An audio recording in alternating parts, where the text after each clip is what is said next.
Hey, Shalom Israel, Brother Reggie Jr. here. So today, guys, I'm going to be reading Numbers chapter 32. Just picking up where I left off from last time, guys. I'm going to go ahead and get right into it.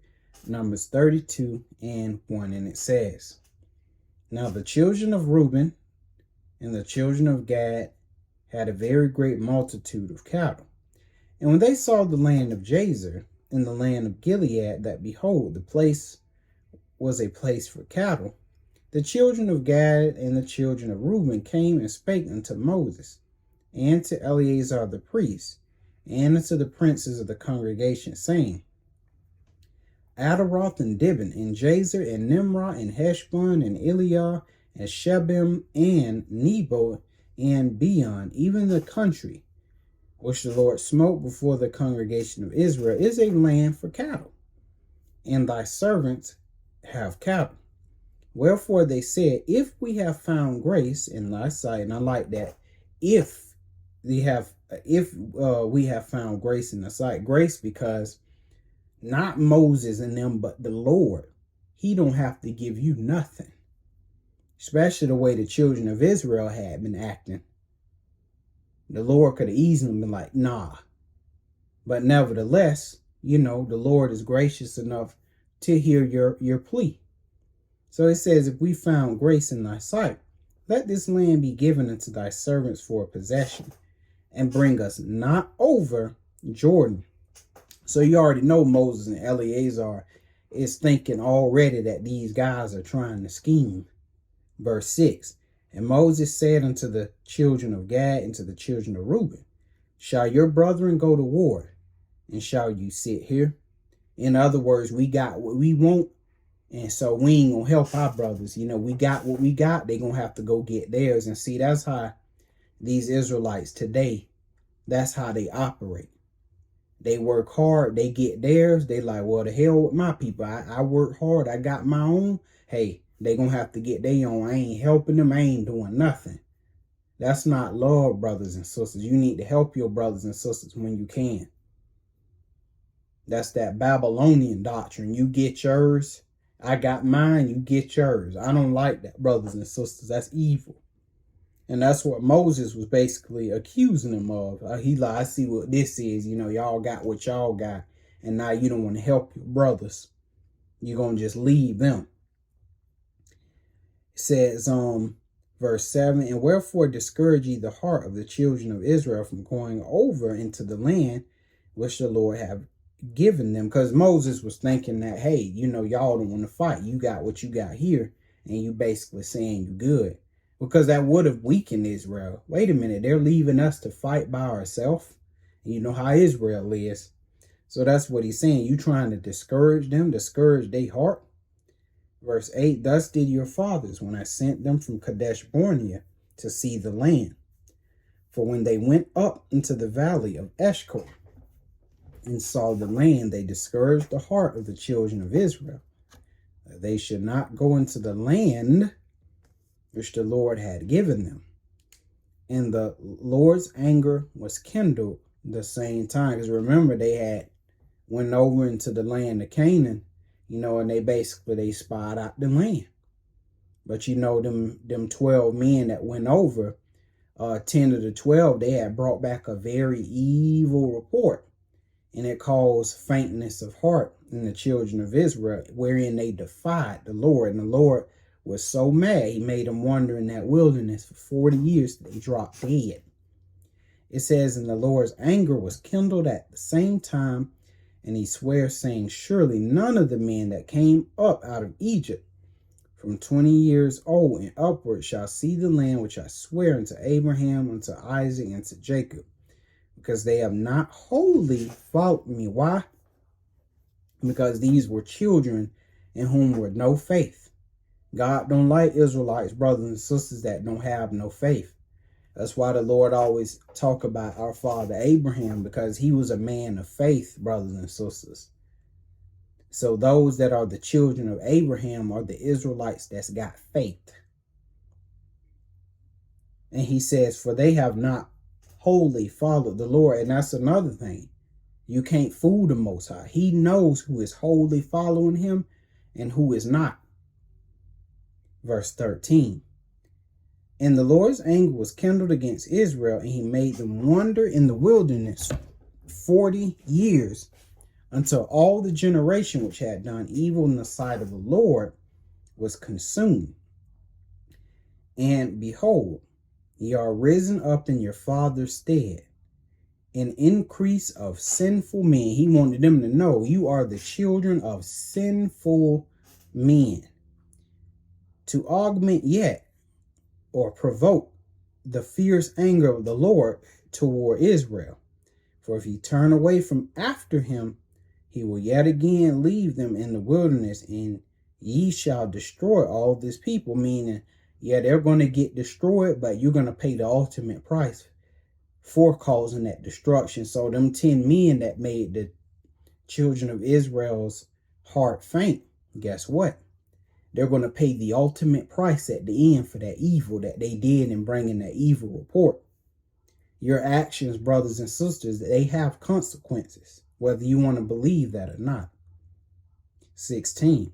And they came near unto him and said, we will build sheepfolds here for our cattle, and cities for our little ones, but we ourselves will go ready on before the children of Israel. So they're saying that they're going to go and fight until we have brought them into their place. And our little ones shall dwell in the fenced cities because of the inhabitants of the land. And so, well, let's keep reading. 18. We will not return unto our houses until the children of Israel have inherited every man in his inheritance. So it was natural for Moses and Eleazar to be skeptical, because this is the children of Israel that we're dealing with. This is a faithless people, and they're always scheming to do some evil. Remember what Aaron said. Their heart is set on mischief. He said, Moses, you know these people. Their heart is set in mischief. They're always trying to do some evil. And so it was natural for Moses to be skeptical of, who was it? Reuben and Gad. It was natural for him to be skeptical of them, because he knew the children of Israel. They always up to something. And so that's why he had warned Reuben and Gad. But they're saying, oh, no, we want this to be our land, but we're still going to go and fight with our brothers until they've all inherited their land. 19. For we will not inherit with them on yonder side Jordan or ford, because our inheritance is fallen to us on this side of Jordan eastward. And Moses said unto them, if you will do this thing, if you will go armed before the Lord to war, and will go all of you armed over Jordan before the Lord until you have driven out his enemies from before him. Now, wait a minute now. The Canaanites, they wasn't just Israel's enemies. It said the Lord's enemies. So what are these Christians talking about? The Lord ain't got no enemies. Man got enemies, but the Lord don't. The Lord loves everybody, but that's not what the Bible says. The Bible tells you that the Lord has enemies. And I want to let you know, Israel's enemies is the Lord's enemies. And the Lord's enemies are our enemies, brothers and sisters. Because he is our king and we are his nation. That's how it works. So verse 22, and the land be subdued before the Lord. Then afterwards ye shall return and be guiltless before the Lord and before Israel. And this land shall be your possession before the Lord. 23, but if ye will not do so, behold, ye have sinned against the Lord. And be sure your sin will find you out. So in other words, hey, you may somehow can fool me. You can fool Eleazar, but I want you to know your sin gonna find you out. And I believe this Numbers chapter 32 and 23, I believe they made a movie with Jim Carrey based off of this. Y'all remember that movie, The Number 23, Well, this movie was based off of Numbers chapter 32 and verse 23. 32 is just 23 backwards, and 23 is just 32 backwards. That's all it is. That's why that movie was called number 23. And that was a good movie, by the way, if you haven't seen it. But that movie literally was based off of this scripture. Your sin will find you out. 24. Build you cities for your little ones, and folds for your sheep, and do that which have proceeded out of your mouth. And the Lord in the children of Gad and the children of Reuben spake unto Moses, saying, Thy servants will do as my Lord commanded. Our little ones, our wives, and our flocks, and all our cattle shall be there in the cities of Gilead. But thy servants will pass over, every man armed for war, before the Lord to battle, as my Lord saith. So concerning them, Moses commanded Eleazar the priest, and Joshua the son of Nun, and the chief fathers of the tribes of the children of Israel. And Moses said unto them, the children of Gad and the children of Reuben will pass with you over Jordan, every man armed to battle, for the Lord, and the land shall be subdued before you.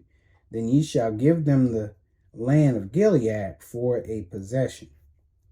But if they will not pass over with you armed, they shall have possessions among you in the land of Canaan.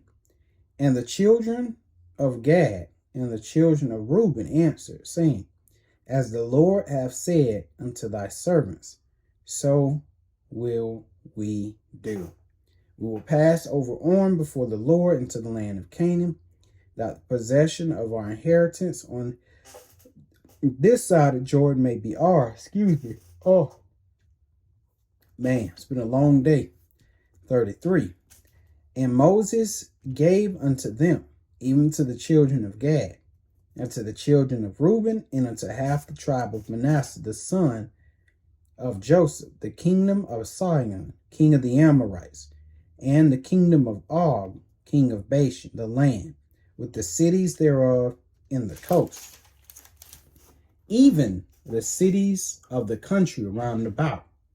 And the children of Gad built Dibon, and Ataroth, and Aroer, and Atroth, and Shophan, and Jazer, and Jogbehah, and Beth Nimrah, and Beth Haran, fenced cities, and folds for sheep. And the children of Reuben built Heshbon, and Elilah, and Kirjathaim, and Nebo, and Baal Meon, their names being changed, and Shibmah, and gave other names unto the cities which they builded. And the children of Machir, the son of Manasseh, went to Gilead and took it, and dispossessed the Amorite which was in it. And Moses gave Gilead unto Machir, the son of Manasseh, he dwelt therein. And Jair, the son of Manasseh, went and took the small towns thereof, and called them Havoth Jair. And Nobah went and took Kenneth, and the villages thereof, and called it Nobah after his own name. And I hope you guys got some understanding, and I will see you in the next chapter. Shalom.